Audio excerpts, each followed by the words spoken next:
Hi YouTube, this is part 2 of a two-part video series. The first half, if you want to see it, especially if you're not familiar with the idea of what burning your bust is on the Breakfast Club channel.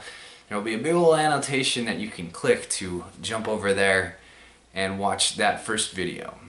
This second video is about my opinion on what we should do with the burning your bust movement.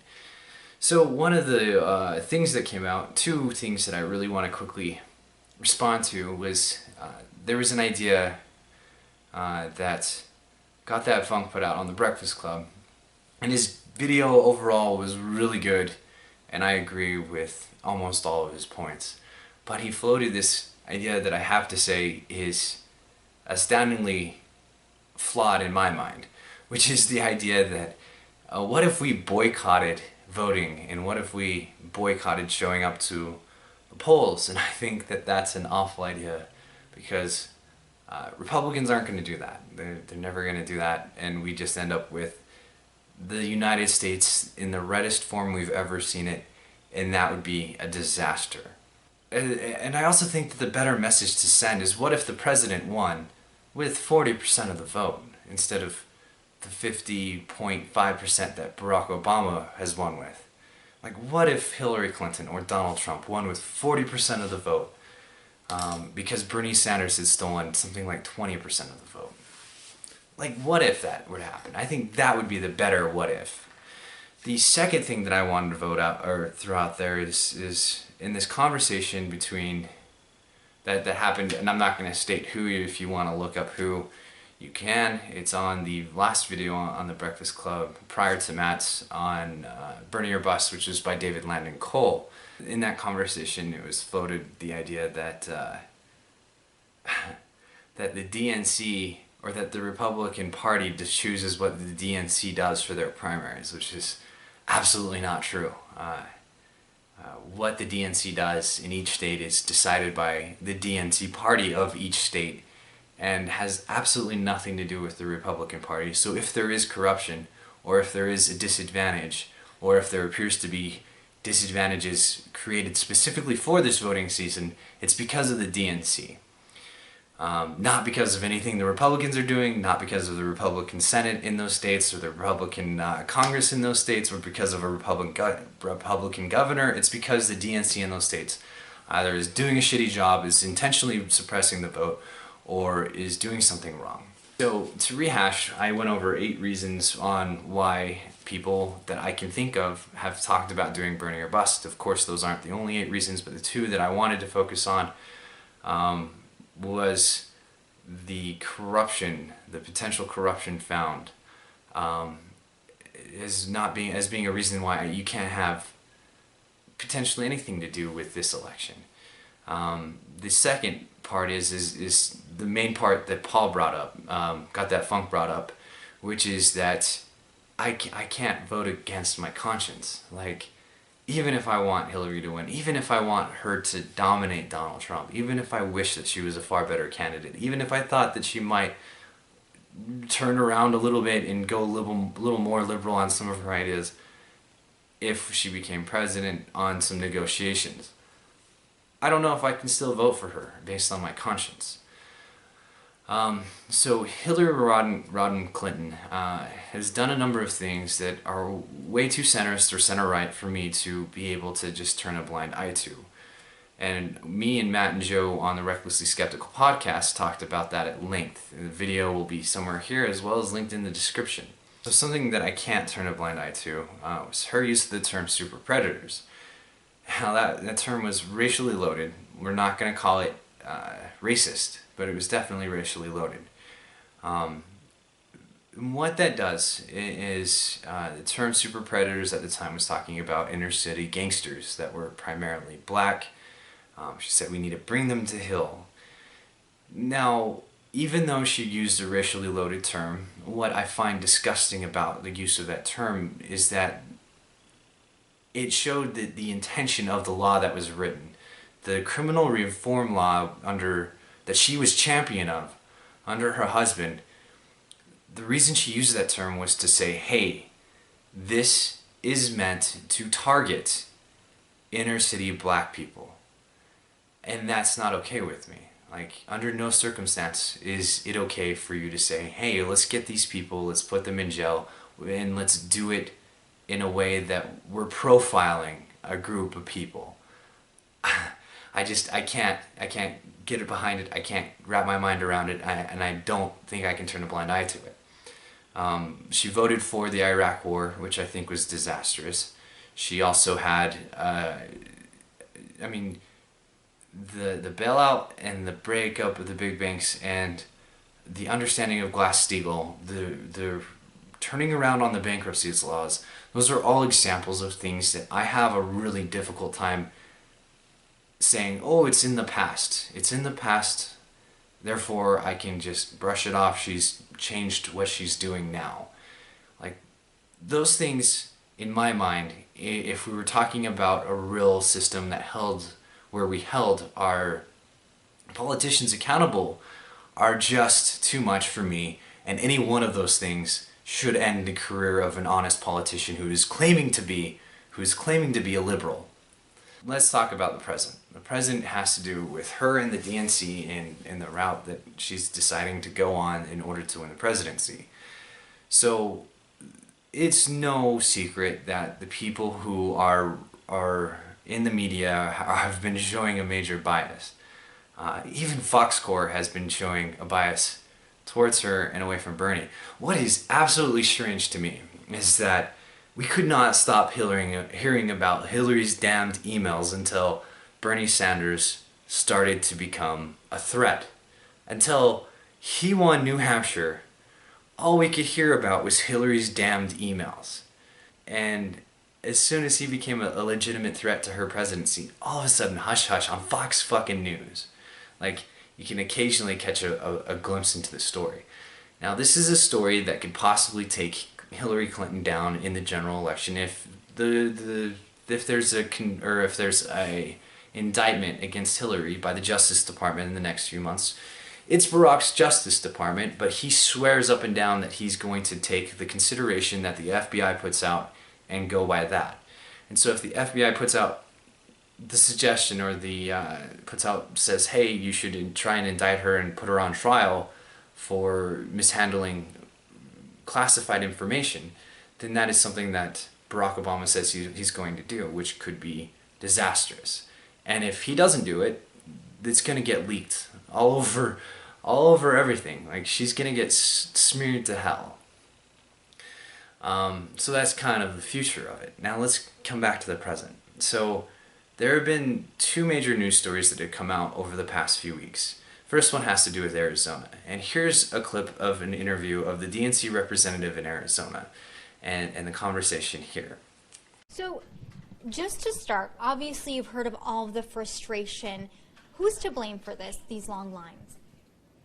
Well, the voters for getting in line, maybe us for not having enough polling places, or as many as we usually have. Polling places have been reduced in the last 4 years, right? From 200 to about 60? For this election. For this election. Yes. So we are required by law to have no more than half of our normal polling places, and we tried to reduce that looking at past history. 4-hour lines, some people reported having to stand in lines for more than 3 hours. Right. How do you tell these people that that's just part of the process? I didn't say that it's part of the process. I'm glad they went out. I'm sorry that they had to wait that long, but I'm glad they went out to vote. The second major news story to break about potential voter suppression, which is, if it's coordinated, it's disgusting. And that's from New York City. So here's that story. There's a lot going on with that story in the background, however. There's an article that came out showing that over 63,000 people in Brooklyn, not throughout all of New York, but just in Brooklyn alone, found themselves with their voter registration changed. New York City is a closed primary state. So with their registration and their party affiliation being changed, that was 63,000 Democrats that woke up and realized that they won't be able to vote in this primary because their affiliation has been changed. The organization called Election Justice USA has filed a federal lawsuit. They are seeking an injunction so that they can essentially give everyone who has ever been registered as a Democrat, anyone who met the deadline, give them the opportunity to vote, even if it's with a provisional ballot. But we also know that with provisional ballots, a lot of times those don't count. And so as a part of this lawsuit, they have sought the opportunity for provisional ballots to be counted today in New York City. So now, both of these are coming from, I believe, independent, reliable news sources that are close to the actual information. And this last one is somewhat of an opinion piece, but it's pretty damning if it's true. And so here is the piece about how the DNC might be helping Hillary get more money than what is technically legally allowed. What they're doing to help her is not illegal, but it does show that she's definitely the favorite child this election. Law News reports, and they explain how this loophole works. A donor can give $5,400 per election cycle to a candidate. Now, $6,800 to the DNC and $20,000 per state party committee. So in the case of Hillary Clinton's Hillary Victory Committee, since the committee has signed up 32 states and Puerto Rico, as well as the DNC, that comes to a total of $732,000 per person that can be solicited. So you see how that works? Goes from $5,400 maximum that somebody can give to Hillary Clinton, but once you launder the money, that money comes all the way up to $732,000, as long as the DNC and the states are willing to play ball with Hillary Clinton, which they most certainly were. Now the Sanders campaign says, well, that sounds pretty dirty. So campaign manager Jeff Weaver says, while the use of joint fundraising agreements has existed for some time, it is unprecedented for the DNC to allow a joint committee to be exploited to the benefit of one candidate in the midst of a contested nominating contest. Unprecedented indeed. I don't want Donald Trump to win, and I don't want Ted Cruz to win. But like what Got That Funk said, I can't go against my conscience.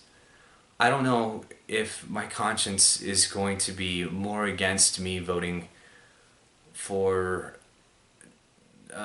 somebody who's not running and allowing potentially the Republican to win, especially because Utah for the first time might flip on presidential elections.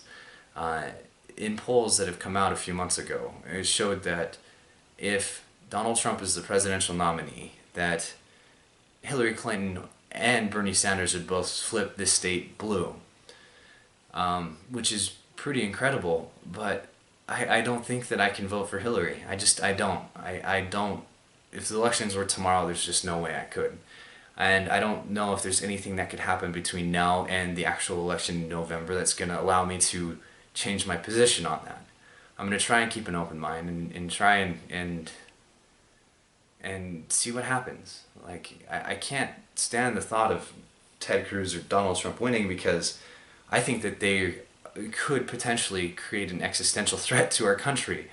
These are the first two gentlemen that have been in the Republican Party that I've felt are that bad, that they actually serve an existential threat to the way we live life. So it's a catch-22, and hopefully there's some clarity between now and then. But I'm sorry I don't have a better, more clear answer. Like Matt said yesterday, I'm just not there. I don't have an answer today.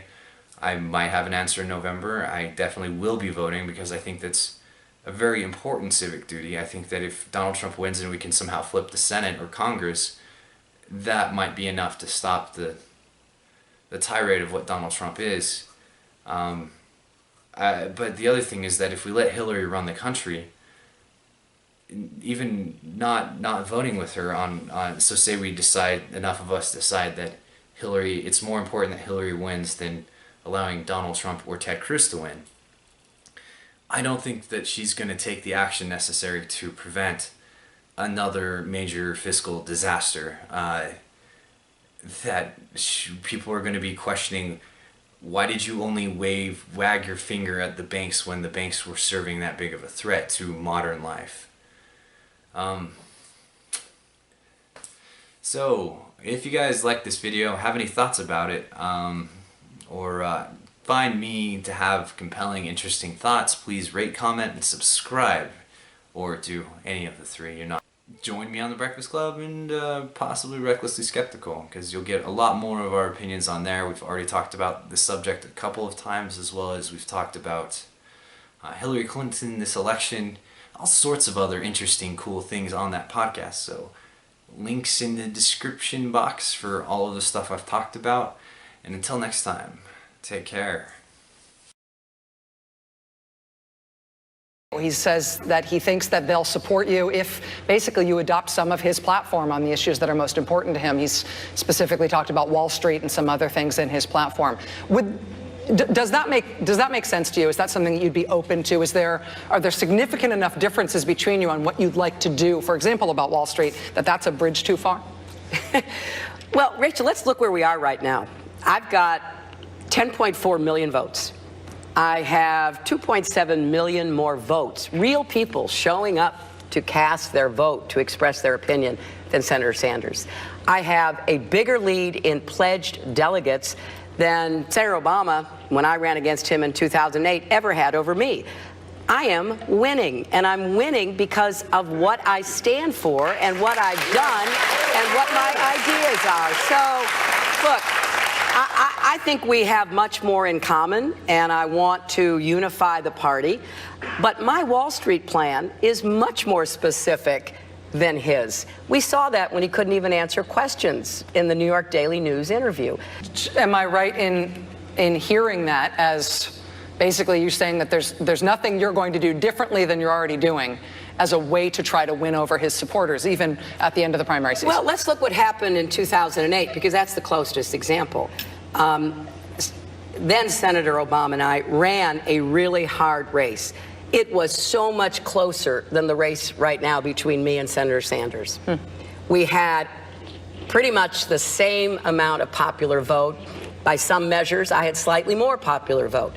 He had slightly more pledged delegates.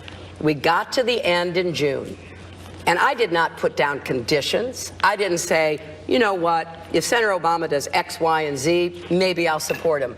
I said, I am supporting Senator Obama, because no matter what our differences might be, they pale in comparison to the differences between us and the Republicans. That's what I did.